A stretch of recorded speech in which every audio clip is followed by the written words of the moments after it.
Seja bem-vindo, seja bem-vinda a mais uma edição do nosso Super News. Você que nos assiste pela Rede Super de televisão, você que nos ouve pela Rádio Super 100,5 FM. Agora, em Belo Horizonte, são 12 horas e 2 minutos. Um sol bem bonito aqui no céu de Belo Horizonte. Quem nos assiste pela Rede Super consegue ver que céu lindo, que azul maravilhoso, um degradê. Que coisa bonita, né? Tinha que chamar Belo Horizonte mesmo. Imagens que nós vemos pela Rede Super do site climaauvivo.com.br. Segundo a meteorologia, não há possibilidade de chuva aqui para a grande Belo Horizonte. A temperatura máxima prevista para hoje é 26 graus centígrados. Um abraço para você que também nos ouve na Rádio Super 100,5 FM.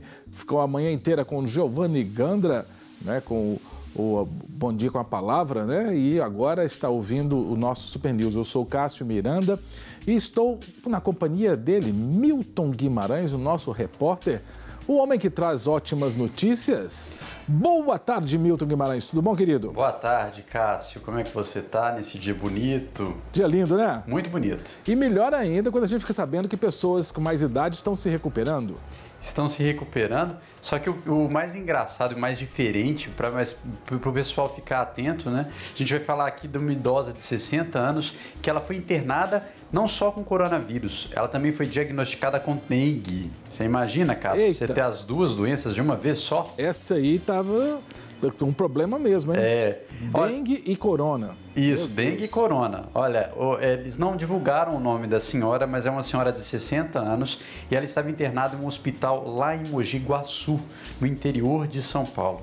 E olha, ela apresentou algumas coisas, viu? Tosse seca, febre, falta de ar.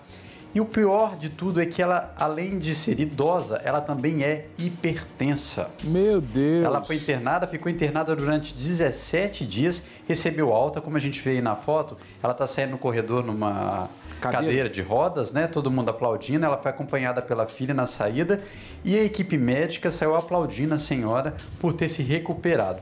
A médica, que também é professora de um curso de medicina lá do interior de São Paulo, disse que sim, é possível você ser diagnosticado tanto com coronavírus, tanto com a dengue. Mas para poder enfrentar essa doença, você precisa ter um sistema imunológico equilibrado. Isso porque não existe uma resposta farmacêutica que seja eficaz para as duas doenças, né? A gente não tem um medicamento específico para a dengue e também não tem um medicamento específico para o coronavírus. Então você precisa ter sim um sistema imunológico equilibrado. A sorte é que ela tinha e conseguiu se recuperar das duas doenças. Você imagina? É uma superação muito grande, não é? Ô Milton, nós temos um grupo no Brasil de hienas, né? Você sabe? As hienas do jornalismo. Não. Quando vem morte, elas ficam felizes, sorriem. Sim. Né? As hienas do jornalismo, quando vê uma notícia dessa, devem ficar morrendo de raiva. Porque, olha, hipertensa, foi contaminada pelo coronavírus, né? Ficou com Covid-19 e dengue. E ainda teve dengue. Meu Deus, quer dizer, o mosquito da dengue, né? Infectou, depois o vírus, né? Por contato, né? Alguma coisa assim, sim, do corona. Ela é hipertensa, fica 17 dias e sai sendo aplaudida pelos corredores do hospital. Que notícia maravilhosa, né, meu? Excelente notícia. A gente tem que ficar feliz com isso, porque isso mostra... isso é contra-informação, sabe disso, né, Milton? Sim. Nós estamos fazendo contra-informação aqui, porque para cada notícia ruim que der, nós vamos dar notícia boa. Sim. Né, para mostrar que a coisa não está bem assim, não. Né? Pode falar. E todos os dias a gente está trazendo aqui notícias de superação, principalmente de gente da terceira idade, que é o grupo de risco. A maioria das pessoas que estão morrendo na Europa são pessoas da terceira idade. E aqui no Brasil eles estão se recuperando. Você falou já na Suíça, falar em Europa, né? Pesquisando vacinas, mas na Ásia também tem país pesquisando a vacina e não é a China, né? Não é a China, é a Índia, que é o segundo país mais populoso do mundo. E lá eles têm um instituto que chama Serum Institute of India. E eles anunciaram aí o início da produção de vacinas para o tratamento do coronavírus. A expectativa é ter pelo menos 40 milhões de doses até outubro. Lembrando que esse instituto ele é parceiro, você sabe de qual governo? Eita, Índia? Não. Eles são parceiros do Reino Unido. Olha só. A gente tinha comentado aqui sobre a vacina que o Reino Unido está fazendo uma pesquisa, né? Você lembra disso? Sim, claro, claro. Além de parceiros do Reino Unido, eles também são parceiros, é claro, da Universidade do Reino Unido, que é a Universidade de Oxford.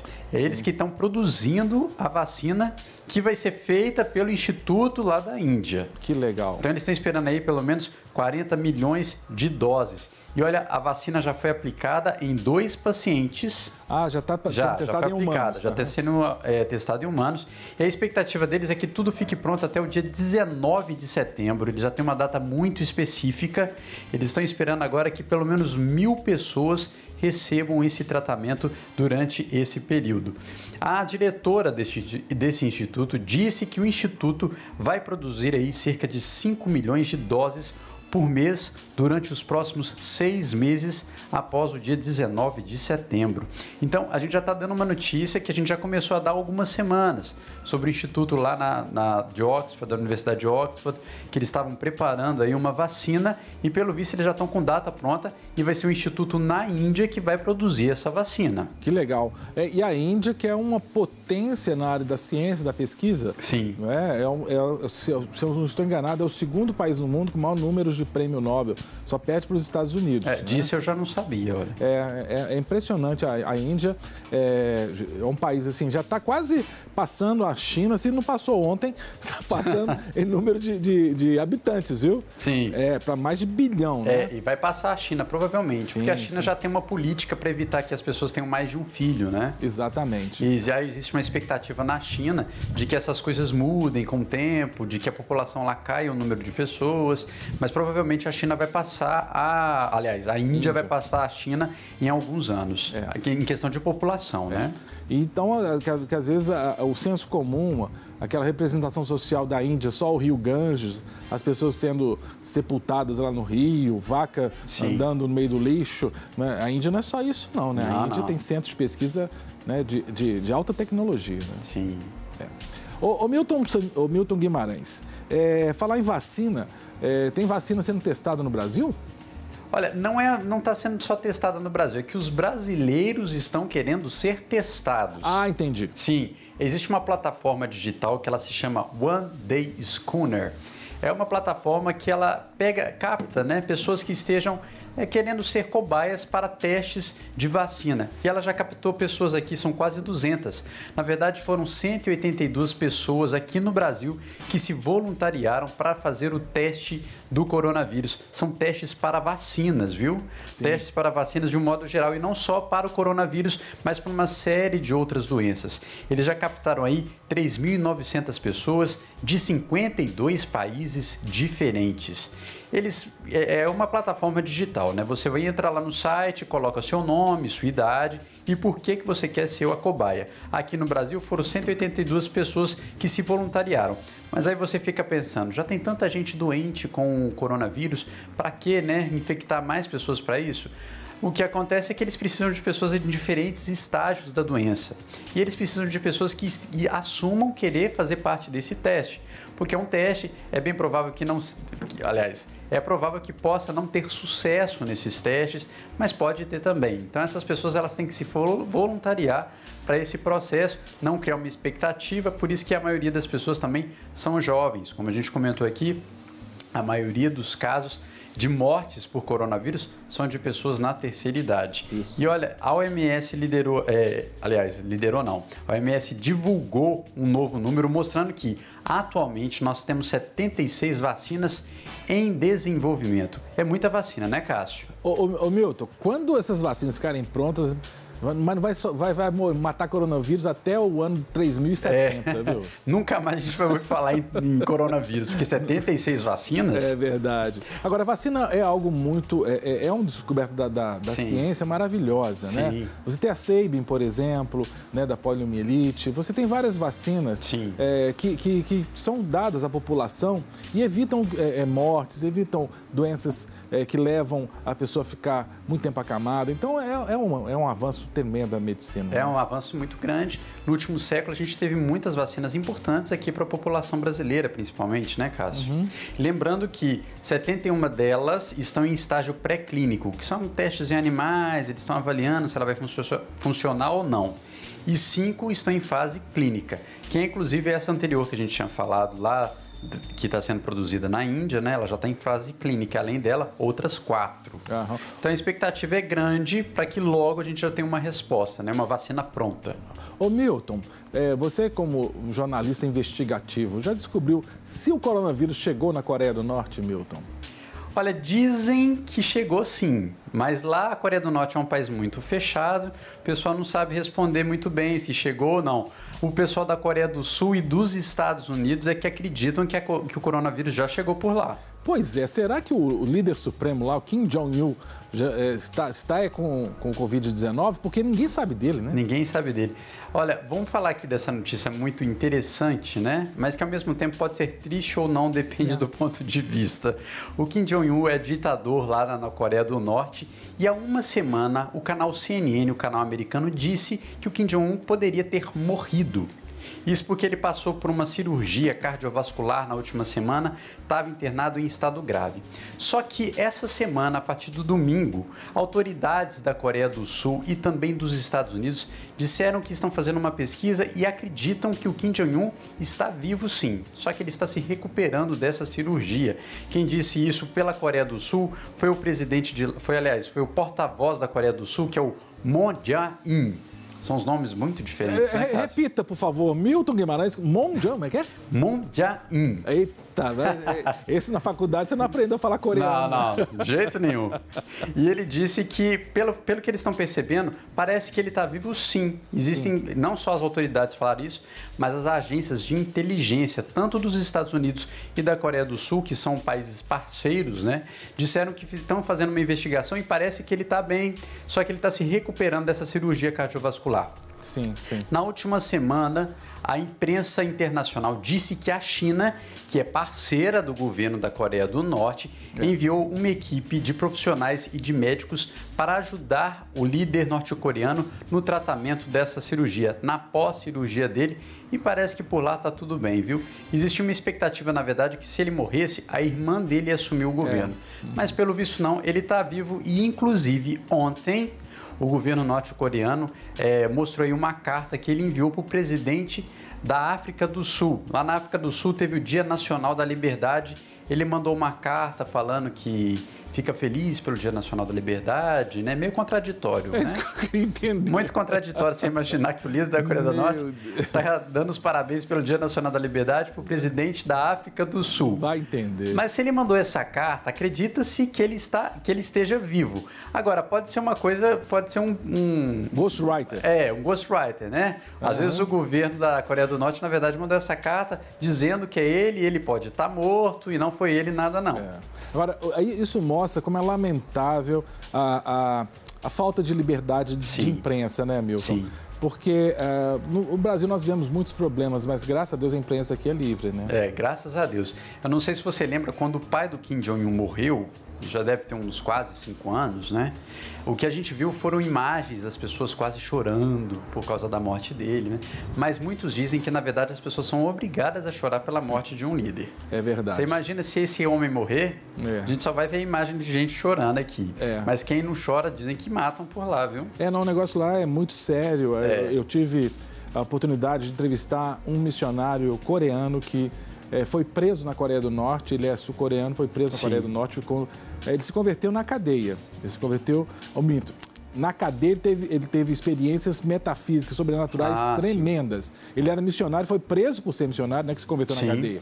Na cadeia ele foi levado para o isolamento e lá ele falou que ele quase morreu, mas ele teve experiências fortes com o Senhor ali. Na cadeia. É forte mesmo. Muitos testemunhos em relação a isso, né? A gente espera, como cristãos, que ele esteja bem, né? É verdade, não podemos querer o mal dele, né? Exatamente. E que, em nome de Jesus, a Coreia do Norte se abra.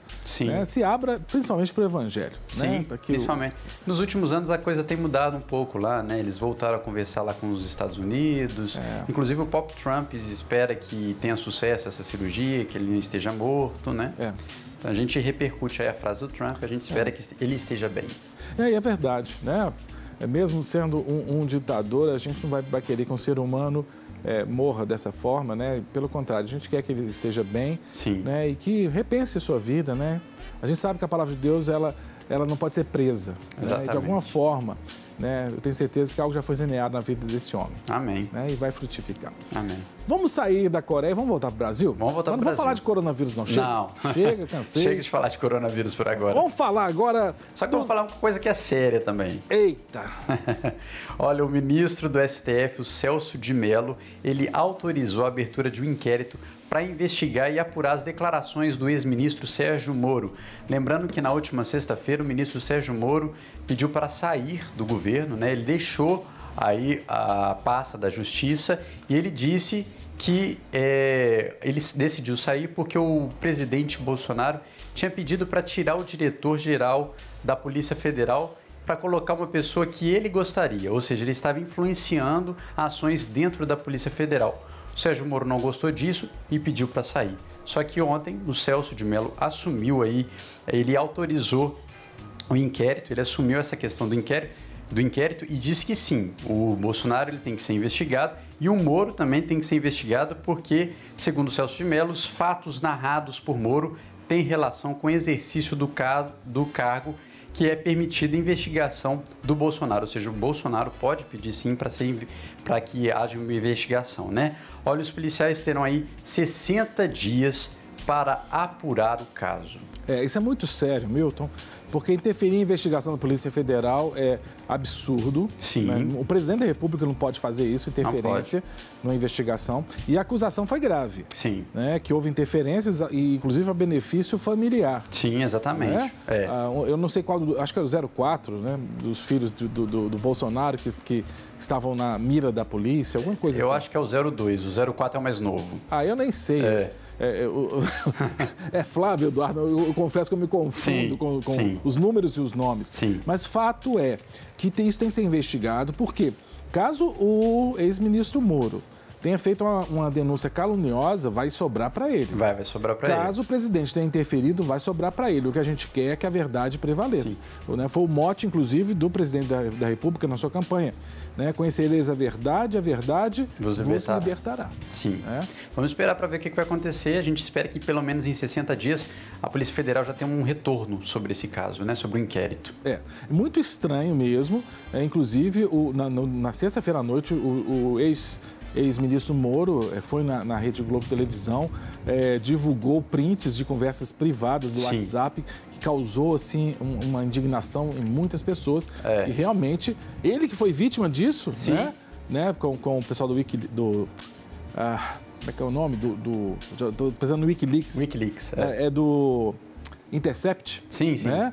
Ele foi vítima disso e acabou sendo alguém que fez a mesma coisa. Inclusive, um detalhe sobre essa questão do inquérito é que ele permite medidas de quebra de sigilo telefônico. Eita! Porque o que o Moro fez foi divulgar essas conversas lá para a Rede Globo.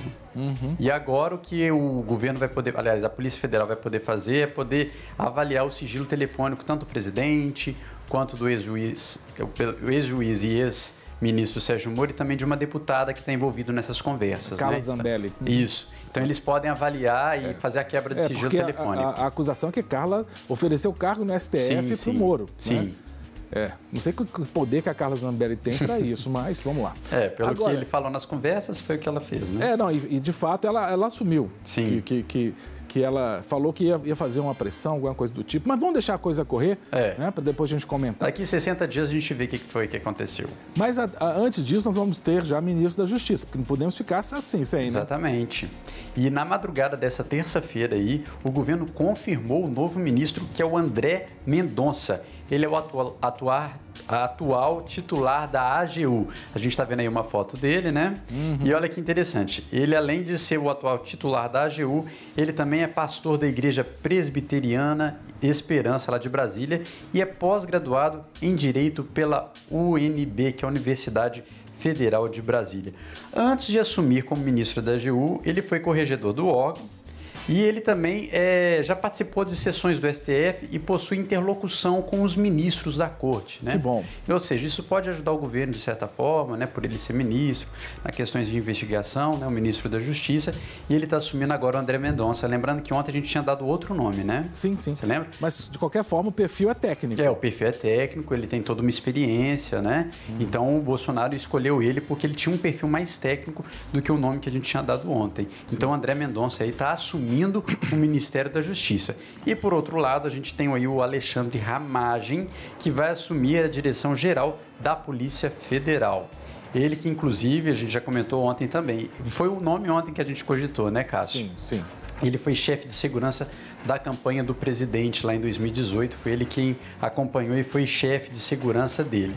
A questão é que o Ramagem é próximo aí à família do Bolsonaro, e inclusive ele tem fotos aí que ele mostra que ele participou aí da passagem de ano de 2018 para 2019 na casa lá do Bolsonaro. Só que por causa disso a oposição está um pouco raivosa, viu? O deputado federal Marcelo Freixo disse que vai apresentar uma ação na justiça para impedir que o Ramagem assuma o cargo. Boa razão, né? Sim. Porque ele não é policial federal, não é isso? Não. Não, ele é policial federal? Não, quem você está perguntando? O Ramagem, ele é policial federal, não é? Ele é do diretor, vai assumir agora a diretoria. Sim, então para ser, ele tem que ser o quê? Tem que ser policial federal. Tem que ser policial federal, é verdade. Ele não poderia. Sim. Quer dizer, agora, porque tem proximidade com o presidente, com a família do presidente, isso não pode invalidar, não vejo que isso verdade. Isso não é nepotismo. Sim. E eu não vou colocar um inimigo. Concorda comigo? Sim. Eles estão querendo encontrar algum argumento ali para retirar ele, né? Exatamente. Milton Guimarães, nós já chegamos ao fim do primeiro bloco, muitas notícias. Sim. E se você tiver alguma coisa nova aí, nós vamos até claro. mais meio-dia e 45, você pode entrar ao vivo aqui, tá joia? Tá bom, pode deixar. Obrigado, Milton. Nós vamos agora para um breve intervalo. Você que está aí na Rádio Super, não saia, não deixe de nos ouvir, você da Rede Super também. Vamos e voltamos já já com o nosso Super News.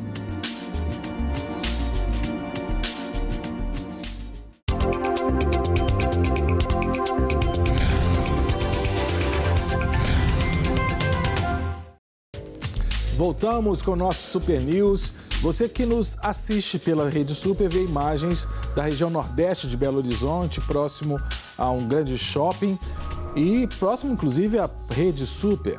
Você que nos ouve pela rádio, se você está andando de carro, andando de ônibus, está curtindo um tempo muito gostoso, temperatura amena, são 12 horas 27 minutos em Belo Horizonte.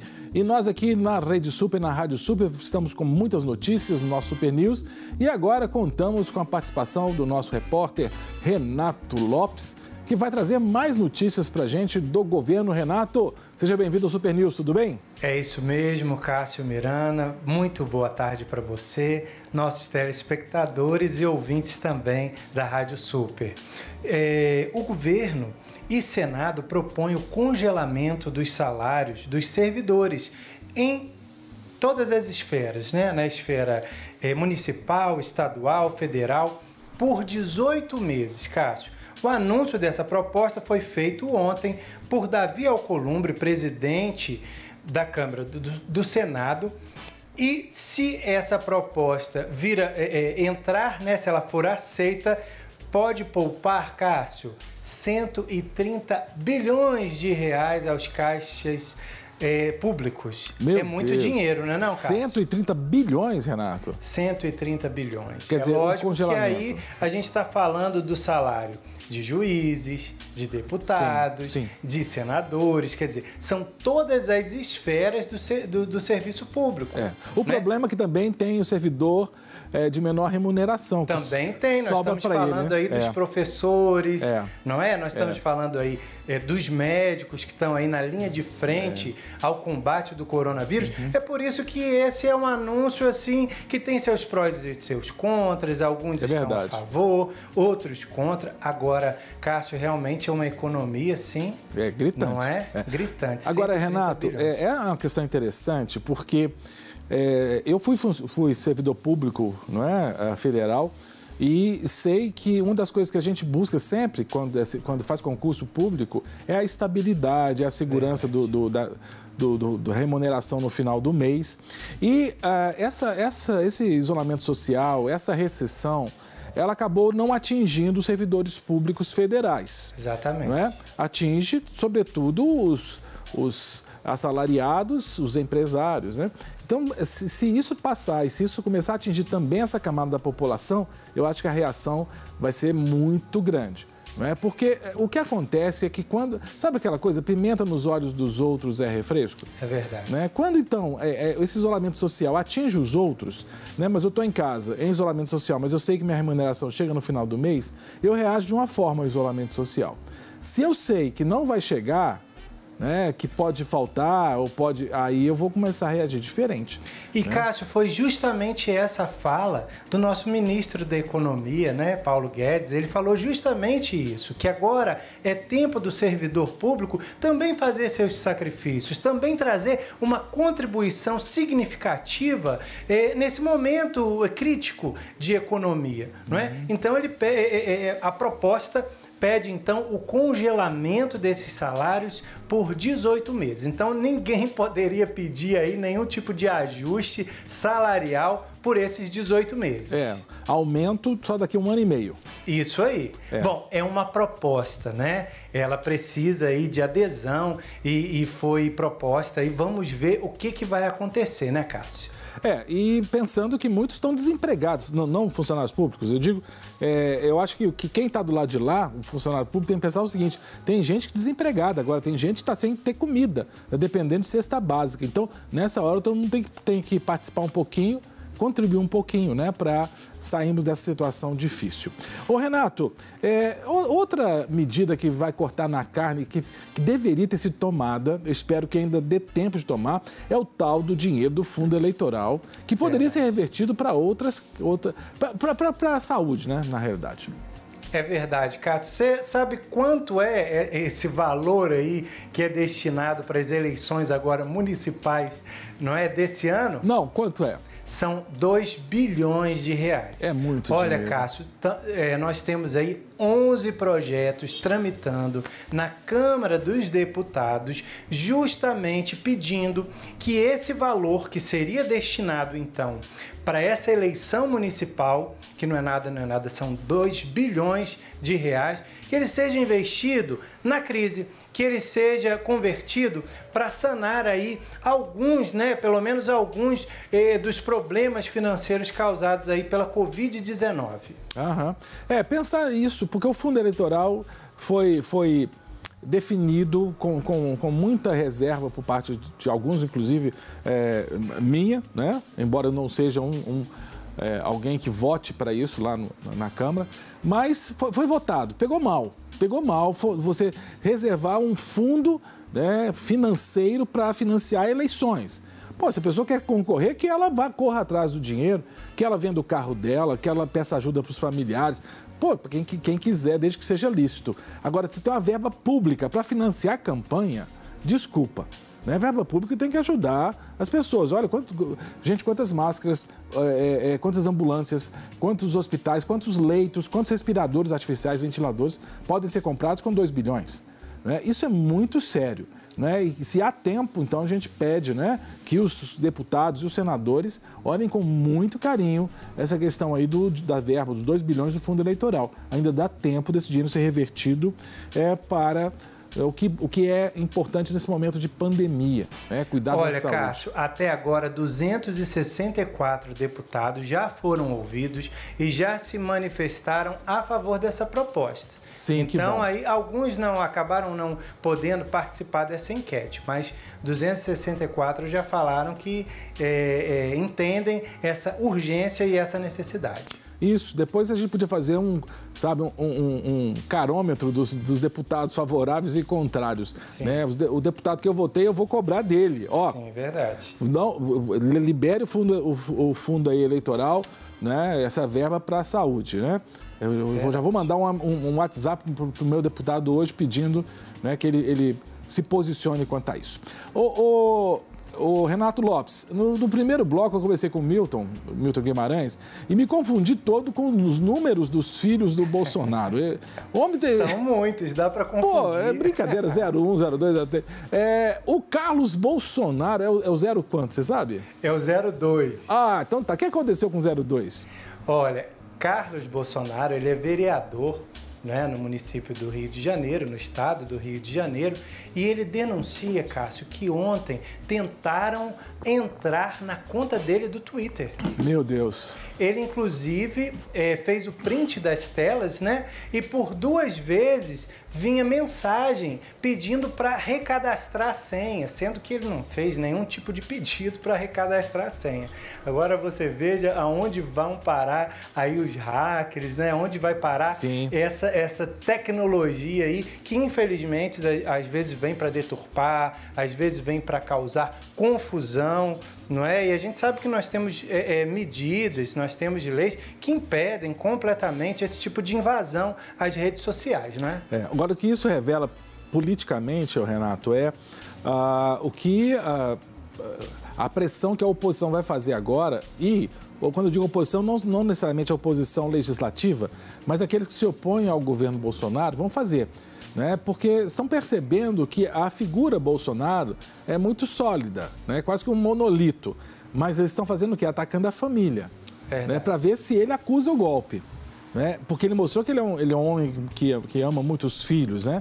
Então vão tentar de toda a forma, e eu tenho certeza que nós vamos ter que noticiar isso mais algumas vezes aqui, ataques aos filhos do Bolsonaro. Algumas semanas, ou talvez meses, foi feita uma matéria, por exemplo, com uma das noras do Bolsonaro, né? Tentando atacar, né, a sua família. O que a gente percebe é que a coisa é muito baixa, né? São golpes baixos, né, Cássio? A gente fica triste de ver, mas é lamentável, mas também ao mesmo tempo é real, né? Porque se quiserem te atingir, por onde vão te atingir? Exato, não é? Pelos seus filhos. Vai na família, Se né? atingirem seus filhos, você com certeza vai ser um golpe tanto. De qualquer maneira, Bolsonaro sempre diz, ele sempre afirma que as atitudes dele são independentes dos filhos, que ele também não vai ficar acoitando nada que os filhos façam de errado. E isso é muito importante, não é, Cássio? Porque quem votou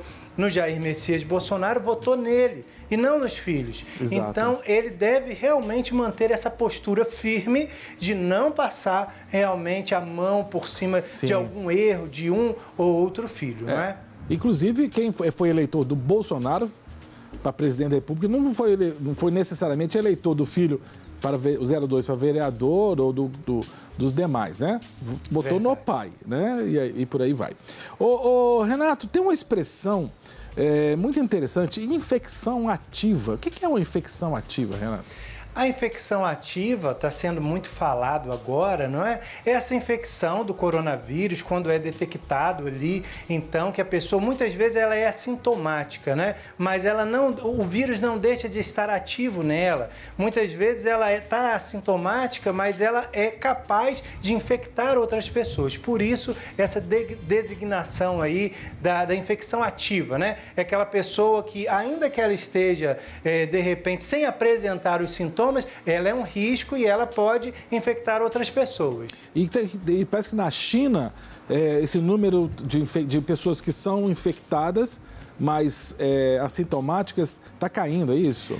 Cássio, olha que coisa maravilhosa. A última notícia que nós temos de ontem é que só 6 pessoas foram infectadas, né? E foi relatado isso pela própria Comissão Nacional de Saúde chinesa. Olha, só 6 casos novos de coronavírus, 3 importados, então eram pessoas que estavam viajando para ali, e 3 de transmissão local mesmo. Olha, a China viu o número de infecções ativas cair de 723 de anteontem para 648. Isso significa que de um dia para o outro foram infectados menos 75 pessoas. Que ótimo. Né? Isso é muito significativo. E pensar que esse número total de infecções numa população que é mais de 1 bilhão de pessoas, mostra que é um percentual muito pequeno, né, Renato? muito pequeno. Graças a Deus, 6 pessoas, né? A gente via aí relatos que eram tantos infectados por dia, não é? Há tempos atrás. Agora saber que, inclusive, 3 eram viajantes, né? Quer dizer, não pegaram a doença ali, eles trouxeram a doença consigo. E apenas 3 realmente pegaram a doença realmente no território chinês. E são muitas as estratégias utilizadas para diminuir essa infecção, não é? O uso de máscaras, como que estamos fazendo, álcool gel. Inclusive, parece que a China inventou um desinfetante, é isso lá na China? É verdade, Cássio. Olha, pesquisadores de uma universidade em Hong Kong descobriram o que estão chamando de super desinfetante.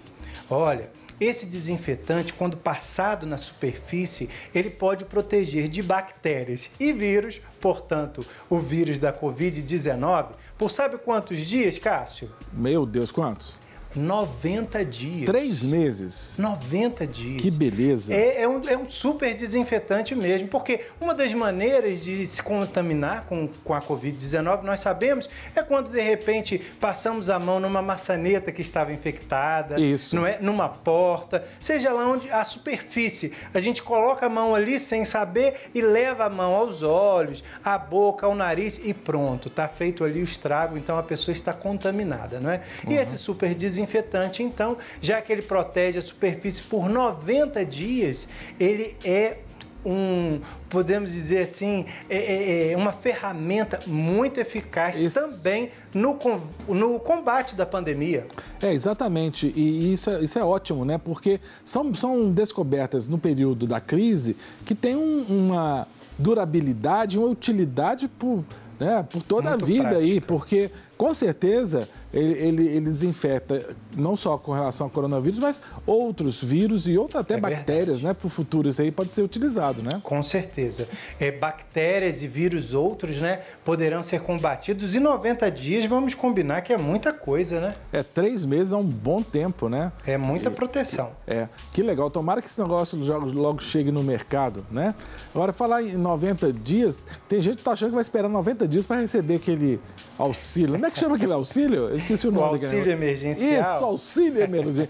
Ontem mesmo um amigo, né, que é autônomo, né, ele fez o pedido e tudo, e falou, já apareceu lá que outra pessoa tinha, uma pessoa já tinha usado o CPF. Sacado o dinheiro dele? Não, sacado não. O CPF dele estava com outro dependente. Mas eles colocam uma série de itens lá para inviabilizar. Será que o povo vai receber desse negócio mesmo, Renato? Vai sim, Cássio. Olha, o que o governo fez, o que a Caixa Econômica fez foi escalonar os dias do saque. Porque senão você imagina a confusão que ia ser, né, nas filas de banco, nas lotéricas. Então foi dividido pelo mês de nascimento. Então veja, no dia de hoje recebem o auxílio emergencial aqueles nascidos em março e abril. Joia. Amanhã, quarta-feira, vão receber o auxílio os que nasceram em maio e junho. Na quinta-feira, aqueles que nasceram em julho e agosto. 1º de maio é feriado, né? Então aí dá um pulinho aí nessa escala. Sim. E aí no dia 4 de maio recebem os aniversariantes de setembro e outubro.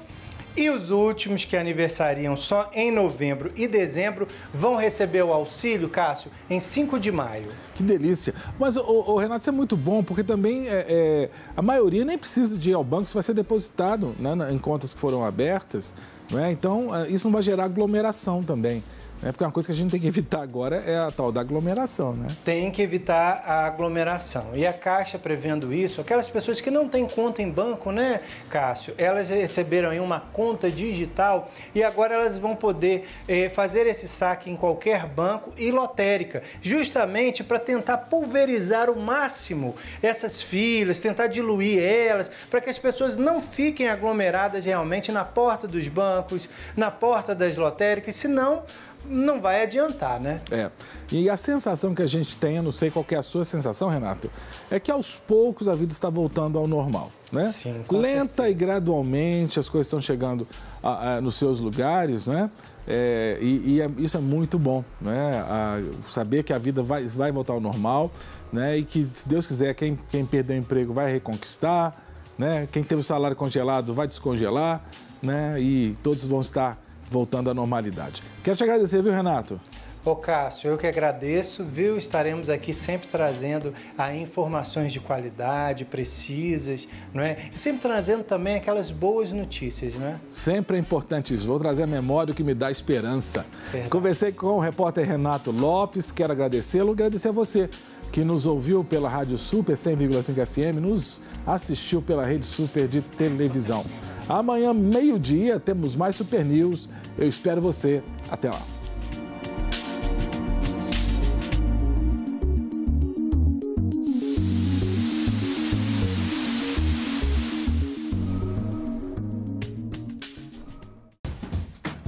Não quer ficar um segundo por fora da nossa programação? Agora você pode nos acompanhar através das plataformas digitais. Não perca tempo. Acesse, curta e siga-nos. Fique por dentro de tudo o que acontece por aqui. Rede Super, inspirando você.